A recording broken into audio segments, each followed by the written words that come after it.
That's Vishy versus Hikaru, our big matchup for right now, and that's what we'll be focusing on. And the players are quickly getting to their tabia of the Berlin defense. Look at this. Is he going to allow an ending? No, he's not. He goes for the rookie one, and the players are repeating the game 3 today between Magnus and Sergei in New York City. Knight f5. So no, Knight f3. We're not going to go into the variation. We're going to see the line that Topalov beat Hikaru with in the classical or the rapid? In the rapid, with that beautiful Queen e5 h2 move. And Hikaru was absolutely convinced his position was sound in that game. And we do have confirmation. None of us could remember, but no, Vishy's undefeated. He's unblemished in this tournament. That's really unbelievable considering this classic rapid. They've played so many games, 16 games. Wow. Oh, that's undefeated. The only player in the tournament who is undefeated. That is really something. I mean, especially when you think about styles and the fact that these are the very, very best players in the world, and the formats lend themselves to real clashes. So going undefeated, wow. That's just incredible, really. I would not have guessed that.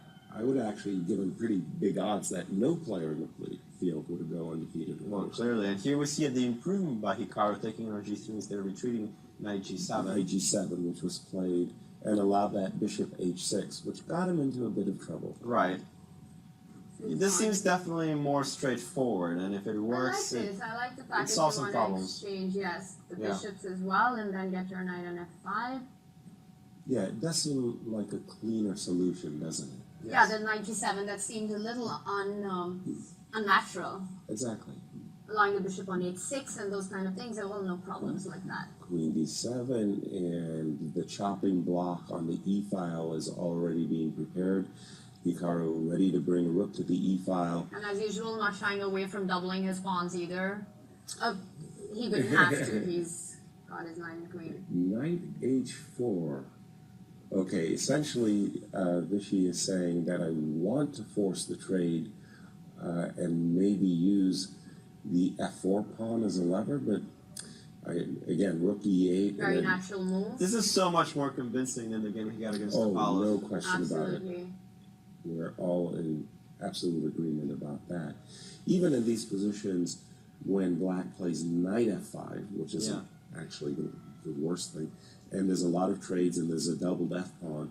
It's still not over. No, well, I was just saying that I think it's so balanced. I don't think that either player would be able to do anything with that weakness. But okay, rook e3, he's still got that extra half. Or knight f5 maybe? I would definitely consider knight f5 in this position. I would as well.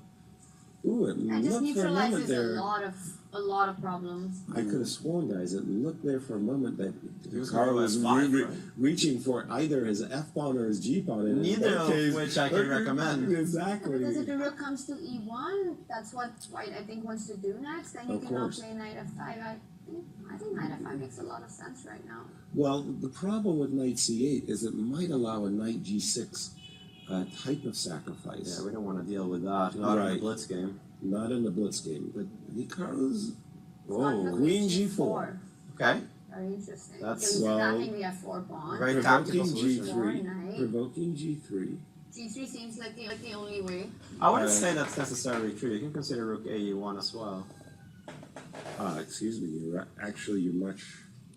I take it back. Rook a1 is definitely the right move. And that's what he's done. Because g3 was nothing, actually. Right.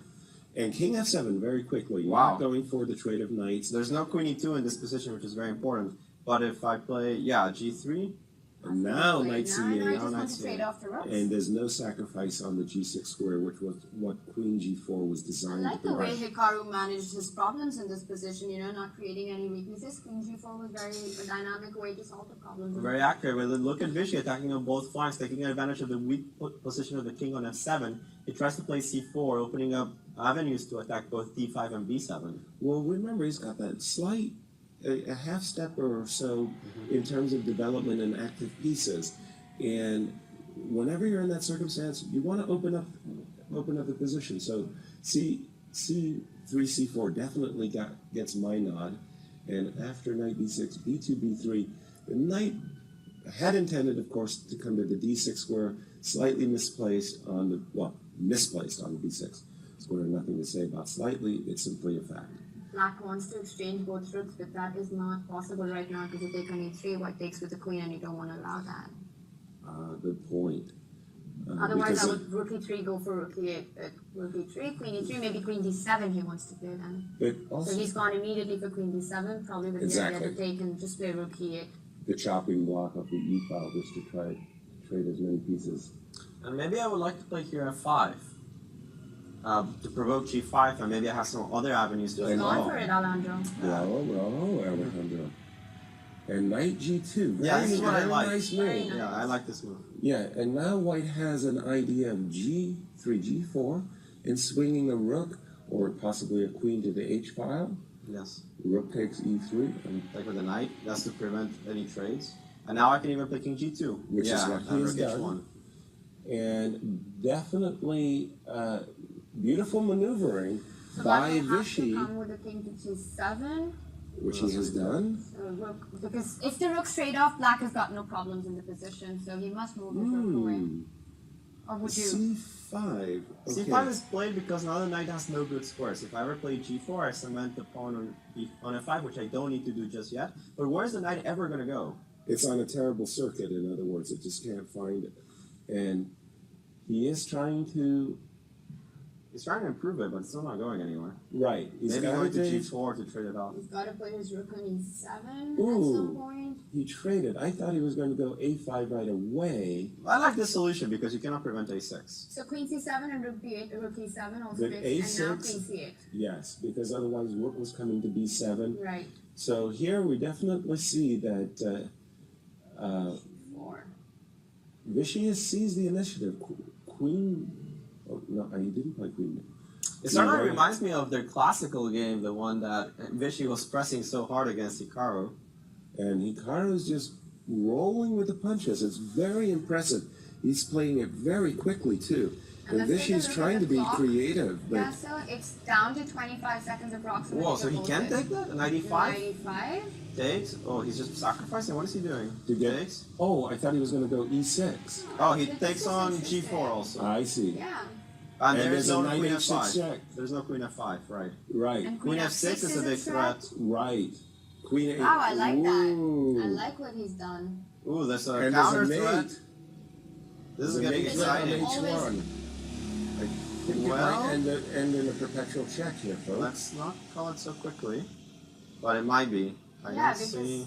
white cannot trade off queens. Hold on, yeah. But you can play king f3 if you Yeah. felt like it. King h7, No, I guess. think they're going to go for the repetition. I mean the perpetual. No oh, repetition No for you. repetition. No, just knight. But hold on, knight is not coming to f3, or it is coming to It's going f3. f3 now, next move. You're Knight playing f3 queen is h6 beautiful. and then knight f3. That way you don't have rook h1. Ooh, threatening. Ooh.